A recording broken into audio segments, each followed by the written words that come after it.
പിതാവിൻ്റെയും പുത്രൻ്റെയും പരിശുദ്ധാത്മാവിൻ്റെയും നാമത്തിൽ ആമേൻ.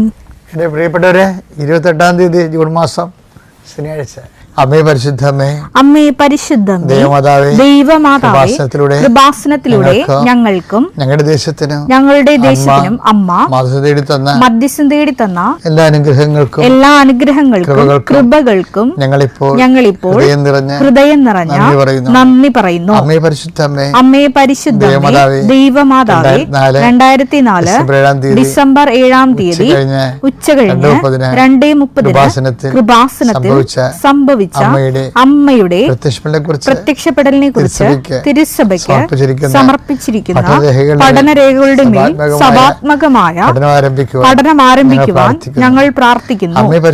അമ്മേ പരിശുദ്ധമേ, ഭൂസ്വർലോകങ്ങളുടെ രാജ്ഞിയായ അങ്ങേയ്ക്ക് ഭൗമ സംരക്ഷണത്തിനായി പ്രപഞ്ചപ്രകൃതിയെ തന്നെ തിരുസഭ പ്രതിഷ്ഠിക്കുവാൻ ഈ പ്രത്യക്ഷീകരണ വഴി ഇടയാക്കണമേ.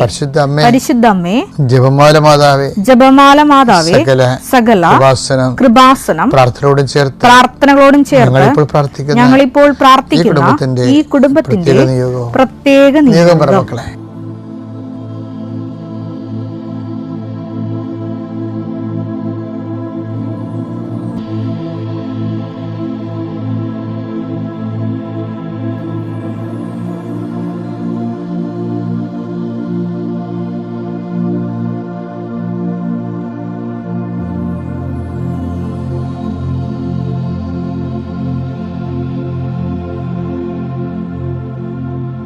അമ്മയുടെ പ്രത്യക്ഷീകരണത്തിന്റെ ഈ അനുഗ്രഹവേളയിൽ ഞങ്ങൾക്ക് സാധിച്ചു തരുവാൻ കനിയണമേ.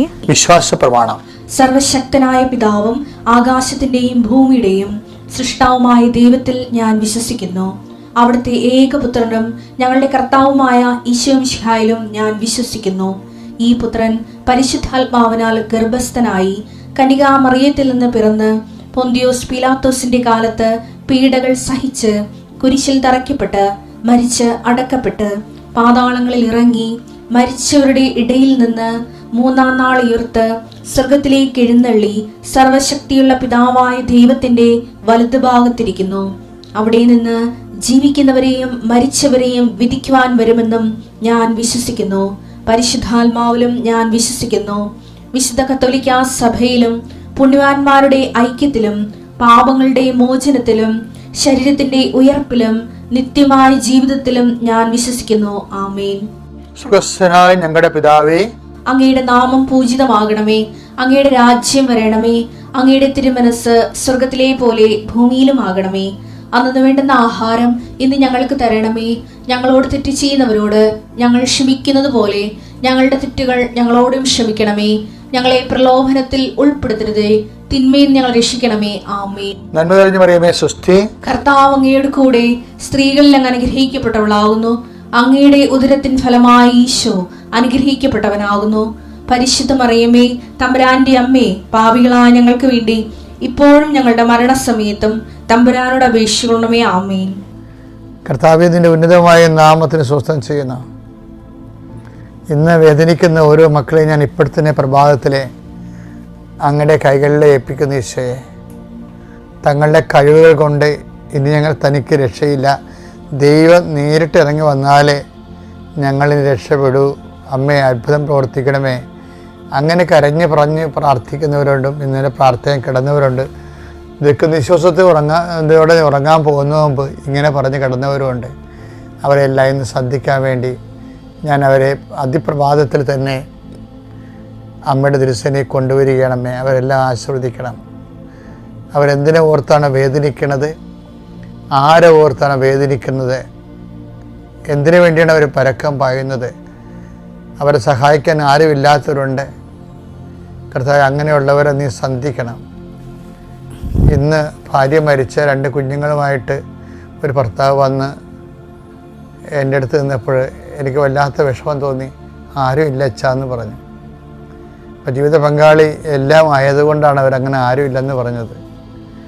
ശരിക്കും പറഞ്ഞാൽ അവരുടെ ദുഃഖം എനിക്ക് മനസ്സിലാക്കാൻ പോലും കഴിഞ്ഞില്ല.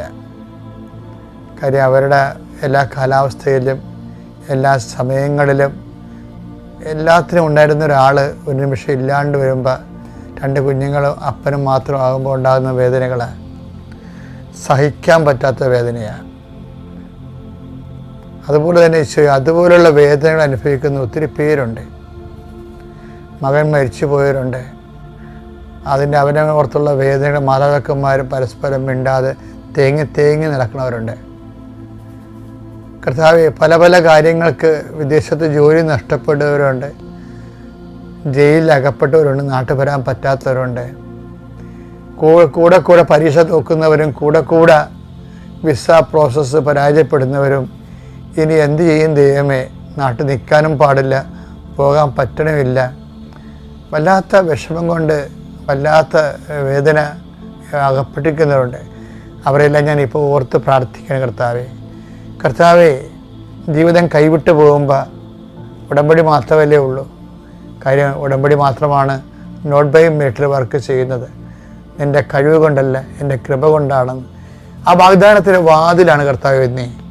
എല്ലാ മനുഷ്യരുടെയും എല്ലാ വാതിലും അടയുമ്പോൾ വാഗ്ദാനം നിൻ്റെ വാതിലെ, നിൻ്റെ കഴിവ് കൊണ്ടല്ല, എൻ്റെ കൃപ കൊണ്ടാണെന്ന് പറയുന്ന വാതിൽ കൃപയുടെ വാതിലാണ്.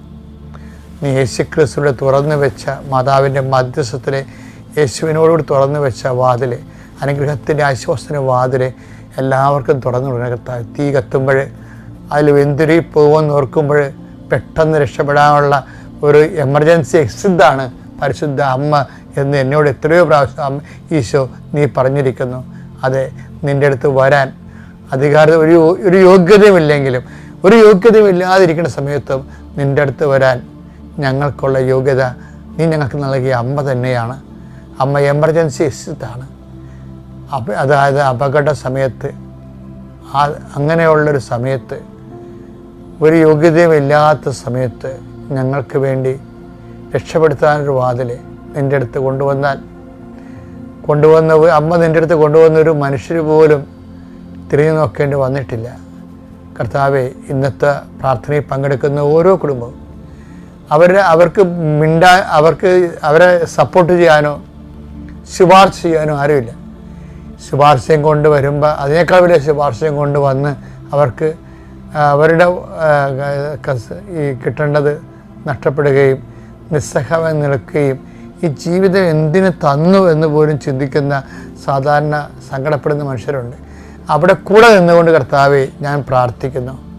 ജീവിക്കാനുള്ള മാർഗത്തിന് വേണ്ടി അലയുന്നവരെ, മേലുഗതിക്ക് വേണ്ടി പരക്കം പായുന്നവർ, അവിടെ എല്ലാം കൂടെ നീ ഉണ്ടാകണമേ. അമ്മേ, നിൻ്റെ മധ്യസ്ഥ ഉണ്ടാകണമേ. എൻ്റെ കർത്താവെ, ഇന്ന് ഈ കാര്യങ്ങളെല്ലാം ചെയ്തും കണ്ടും കേട്ടും ചെയ്ത് തീർത്ത് അവരാശ്വാസത്തോടെ മടങ്ങി വരാൻ കണ്ണുനീരോടെ അവർ വിതക്കുന്നു. ജയഘോഷത്തോടെ കൊയ്തക്കറ്റയുമായി തിരിച്ചു വരുന്നത് അങ്ങനെ വാഗ്ദാനമാണെങ്കിൽ ഈ പ്രാർത്ഥന കേൾക്കുന്നവർ ഇന്ന് രാത്രി സന്തോഷത്തിൽ തിരിച്ചു വരാൻ ഇടയാക്കണമേ. നിത്യം പിതാവും പുത്രനും പരിശുദ്ധാത്മാവും നീക്കുവാമേ.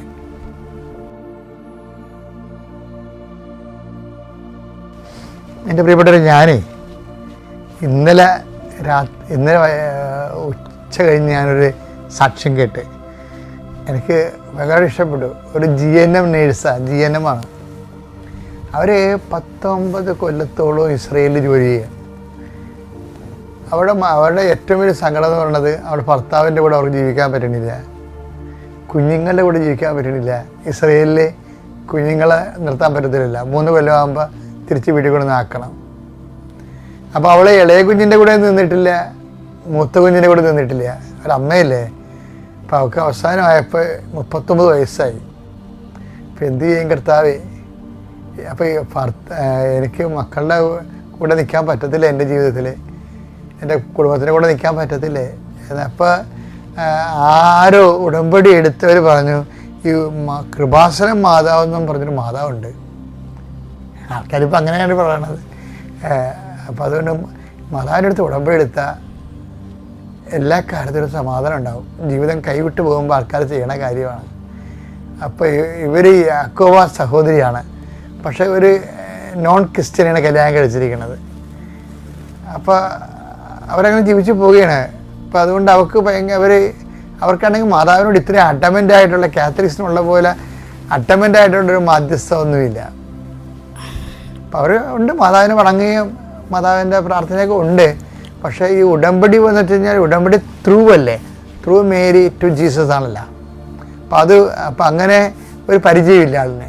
അപ്പോൾ അതുകൊണ്ട് പിന്നെ ജീവിതത്തിൽ കുറേ സ്പെല്ലിംഗ് മിസ്റ്റേക്കുകളും എല്ലാം കൊണ്ട് ഒരു വല്ലാത്തൊരവസ്ഥയാണ്. അപ്പം അതുകൊണ്ട് അവർക്ക് ഒരു ഡൗട്ട്, എൻ്റെ ഈ ഒരു അവസ്ഥയിൽ ഞാൻ ഉടമ്പടി ചെയ്താലും വിജയിക്കുമോ? പക്ഷേ ഇവർ രണ്ടും കൽപ്പിച്ച് വന്ന് ഉടമ്പടി ചെയ്യും.